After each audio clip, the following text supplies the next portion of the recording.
Bonsoir à tous, bienvenue sur TV7 dans votre émission le 19h Sport Top Rugby en partenariat avec l'Union Bordeaux-Bègles comme chaque lundi soir. Votre émission, nous allons parler bien sûr de la qualification de l'UBB face au Munster, qualification où l'UBB affrontera le Stade Toulousain début mai au match but atlantique. On abordera ce sujet avec nos invités de ce soir, et notamment Mathieu Delzo, notre journaliste et consultant TV7. Bonsoir Mathieu. Bonsoir Dorian. Et notre invité, il s'agit de l'entraîneur de la touche de Bordeaux-Bègles, Sean Sowerby. Bonsoir Sean. Bonsoir. Merci d'être avec nous sur ce plateau pour revenir sur cette qualification. Sean, est-ce qu'on arrive à profiter quand même d'une qualification en demi-finale de Coupe d'Europe alors qu'on a un top 14 qui arrive à grands pas, passer d'une compétition à l'autre, on arrive à profiter ou il faut se replonger tout de suite dedans? Les deux. On arrive à profiter peut-être un peu après le match. C'est surtout un soulagement. Évidemment, c'est une réussite pour le moment, recevoir en demi. Et oui, toujours pareil, il y a le prochain match, là, le top 14, qui pardonne pas, qui est une compétition très difficile. Et du coup, on bascule très vite sur la préparation de la prochaine adversaire, qui sera Pau ce week-end. Pau ce week-end, et justement, on va revenir par contre sur le Munster avec vous. Mathieu, Coupe d'Europe, dit pas d'image malheureusement, mais vous avez de magnifiques clichés, notamment de nos amis de Sud-Ouest et de Guillaume Bonneau pour venir sur cette qualification. Oui, on peut-être demander à Sean déjà, vous avez eu entraînement aujourd'hui, parce qu'en général, quand il y a un match le dimanche, ils sont off le lundi. Là, vous avez pu donc retrouver le groupe et le staff à froid. Quelle analyse vous livrez de cette rencontre où vous êtes encore fait peur, mais néanmoins, il y a quand même 50 points passés au Munster. Donc, qu'est-ce qu'on retient finalement? On retient globalement que c'est positif, que même si on se rend la tâche difficile vers la fin, on est quand même dominant, on mène depuis le début. Et à part une ou deux potentielles blessures, on est plutôt content, surtout d'être en demi-finale, d'être encore une fois à Bordeaux contre un grand adversaire. Est-ce qu'il y a, donc on refait le film du match quand même, parce que bon, finalement les semaines se suivent et se ressemblent, parce que vous prenez tout de suite le match par le bon bout, un essai de Damien Penaud, qui est d'ailleurs le recordman d'essais dans la compétition, avec l'essai inscrit contre le Munster, puis Max Luclu, puis Samu, puis Etchegaray, et il y a quand même cet essai juste avant la mi-temps du Munster. C'est celui-ci qui vous fait douter un petit peu, vous sortez à 29-10, alors qu'il y a une belle maîtrise de la rencontre. L'essai avant la mi-temps, il fait mal aux têtes un peu Au niveau du timing pour l'adversaire, c'est très bien, mais douter, non, je ne pense pas. On aurait dû signer très vite pour 29-7 ou à 10 à la mi-temps. Mais ça montre aussi que, surtout en Champions Cup, les adversaires, le jeu offensif de toutes les équipes sont très très forts. Non, mais on est serein à la mi-temps, on est confiant en nous. Et ça se reproduit en deuxième mi-temps.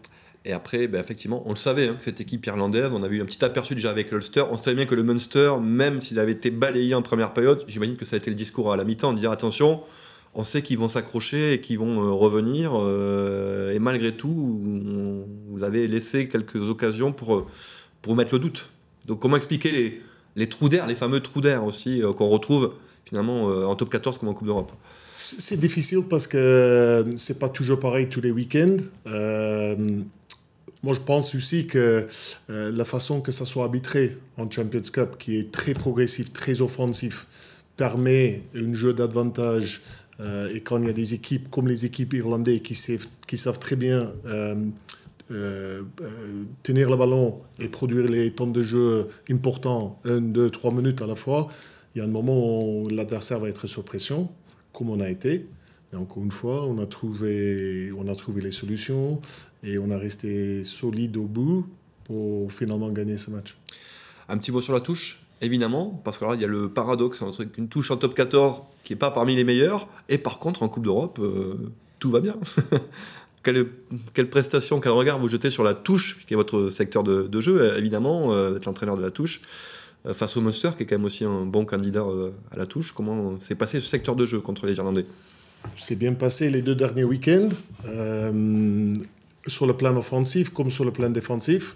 Mais ce qui perturbe, ce qu'on n'a pas encore trouvé les solutions finales, c'est que dans la régularité, par moment, on se déçoit.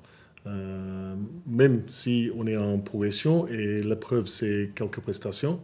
De temps en temps, il y a un petit accident, comme ça a été le cas au Racing il y a quelques semaines, qui fait mal à la confiance. Et la touche, comme beaucoup de secteurs, mais surtout la touche, c'est un secteur où la confiance est primordiale.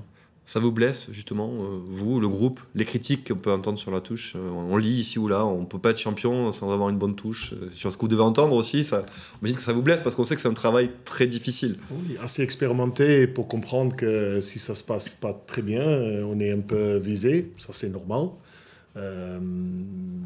Mais de se remettre en question et de trouver solution, ça fait partie du travail. Voilà, on montre que l'équipe est capable, les joueurs sont capables de trouver les solutions et de basculer très vite après cet accident contre le Racing à deux prestations de haut niveau, de haute qualité.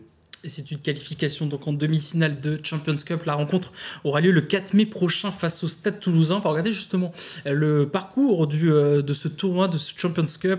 On voit que l'autre demi-finale, ce sera le Leinster qui affrontera Northampton. Le Leinster qui a battu Glasgow 52-0 après le 62-0 infligé face aux Harlequins. Northampton a battu le Castres Olympique. Vous allez retrouver encore une fois le Stade Toulousain. C'est un grand amour entre les deux clubs, entre l'UBB et le Stade Toulousain. Surtout vous qui avez joué à Toulouse. Qu'est-ce que vous avez pensé de leur prestation face à Toulon, à Mayol hier, de ce que vous avez pu observer? Oui, finalement, c'était un match de top 14 pour une quart finale de Champions Cup. Donc, on a vu l'enjeu. Même l'arbitre, je pense qu'il a été un peu surpris par l'approche. Mais ça sera la même pour nous dans quelques semaines. Mais ce qui est impressionnant toujours, c'est les capacités des Toulousains de trouver les solutions et de gagner un match, même si à la mi-temps, on a pensé qu'ils étaient bien pris. Oui, le Stade Toulousain, on ne vous l'apprend pas, on ne le découvre pas ce soir non plus, est capable d'accélérer sur des moments importants. On les a vus en début de seconde période. Voilà, quand il y a un carton jaune en face, eux, ils savent en profiter. C'est encore là-dessus que l'UBB doit progresser aussi, être plus maître de son jeu sur les temps forts. Peut-être, mais aussi la capacité à bien résister, parce que Toulouse, ils ont cette capacité aussi sur le temps faible. Le temps faible, de ne pas encaisser 1, 2 ou 3 essais qui peuvent faire bousculer le match. On est conscient qu'on n'est pas encore le produit final et qu'il y a une marge de progression, mais il nous reste un peu de temps de corriger ça, et dans 15 jours, quand on rejoue le Stade Toulousain en Champions Cup, qu'on soit prêt. Le dimanche 4 mai. Ouais, c'est pas d'ailleurs une question qu'on peut se poser, mais est-ce que c'est normal est-ce que vous n'auriez pas préféré enchaîner par la Coupe d'Europe? Parce que là, on met un match de top 14 au milieu. Enfin, je sais pas quel est votre avis. Oui. Est-ce que on n'aimerait pas faire une phase finale où on enchaîne quoi? On fait avec. Oui, quand le calendrier tombe, on vise bien les dates. Tout est planifié évidemment, programmation de tout. Et c'est un peu comme on est conditionné, programmé comme ça, on passe à la prochaine étape. Donc, c'est 2 matchs avec un enjeu important, parce que l'UBB voulait faire mieux que la saison passée, ce qui est le cas. Et il y a toujours un peu plus de pression, un peu plus de stress dans les matchs de phase finale. Et donc, de couper et reprendre le top 14, qui ne sera jamais facile, ça on le sait, on est bien conscient. Mais ça fait souffler un petit peu. Peut-être on peut faire tourner un petit peu aussi pour régénérer. Et comme je dis, surtout être bon le week-end encore pour enchaîner. Et surtout dans 15 jours, 3 semaines quand on joue le stade. Il y aura la section paloise juste avant, justement, ce sera votre prochain match à la section paloise. On va regarder votre bloc de prochaines rencontres, notamment du mois d'avril, début mai, jusqu'à bien sûr cette demi-finale. On voit qu'il y a ce match face à Pau. Après, il y aura La Rochelle à la maison. Le Stade Toulousain, puis vous irez à Montpellier en championnat. Le Stade Toulousain, on rappelle, ce sera bien sûr la Coupe d'Europe. La section paloise qui fait plutôt une bonne saison cette saison, même un peu la saison dernière, même s'il y avait la Coupe du Monde. À quoi vous attendez un petit peu comme rencontre au Stade du Hameau? Alors, on sait que c'est une terre où les bébés n'arrive pas trop à gagner en plus à Pau. C'est vrai, la saison dernière, 2 matchs perdus. C'est une équipe qui est assez complète, qui joue au ballon. Donc on va avoir une équipe pas très similaire de ce qu'on a eu ces derniers 2 week-ends. Une équipe qui tient le ballon, qui a un jeu offensif intéressant. À nous, encore une fois, d'être prêts, surtout physiquement, d'être prêts physiquement et un samedi après-midi à 14h30 d'être capable de jouer à notre niveau. Sean, vous allez retrouver un Oradou, pas le père parce que vous avez joué avec Bibi, Oradou, au Stade Français. Vous allez retrouver le fils Oradou en deuxième ligne. C'est un bon client aussi. Bon joueur, très, très forte en touche aérien, joueur aérien, intéressant. Il y a deux ou trois dans l'équipe, donc il va falloir être prêt pour ça. C'est pas le même style que son père quand même, non? Non, pas tout à fait. Non, mais le rugby à cette époque était un peu différent aussi. Mais il y a beaucoup de joueurs talentueux à Pau. Des joueurs avec une Factor X, comme nous on l'a, donc j'espère bien qu'on sera au niveau. Comment va votre effectif? On sait qu'il y a eu pas mal d'hécatombes, notamment au poste de deuxième ligne avec le carton rouge de Cyril Cazot. Johnny Gray qui est blessé. Coleman, est-ce que ça va par rapport à son match de ce week-end? Est-ce que vous pouvez compter sur lui face à Pau? Comment vous gérez un peu cet effectif? Très vite après le match, il faut passer des examens, donc on n'a pas toute l'info. Ce qu'on sait, c'est que Johnny Gray va reprendre, donc ça c'est quelque chose de positif.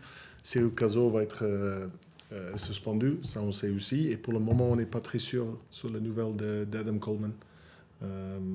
Mais heureusement qu'il y a un effectif de qualité. Alex Ricard, Pierre Beauchaton, on a des joueurs qui peuvent couvrir. Et ça ne sera pas une raison en tous les cas pour qu'on ne soit pas performant le week-end. Avec Guido Petit aussi qui peut redescendre, on l'a vu, efficace en deuxième ligne aussi. Plusieurs armes pour ce week-end face à la section paloise. Merci Sean Sowerby d'avoir été avec nous sur ce plateau pour aborder cette qualification face au Munster, ce match face à Toulouse, également face à la section paloise. Mathieu, on bouge pas, nous dans quelques instants, on va continuer à parler rugby, notamment de Pro D2 et de La Rochelle et de l'Aviron Bayonnais. À tout de suite.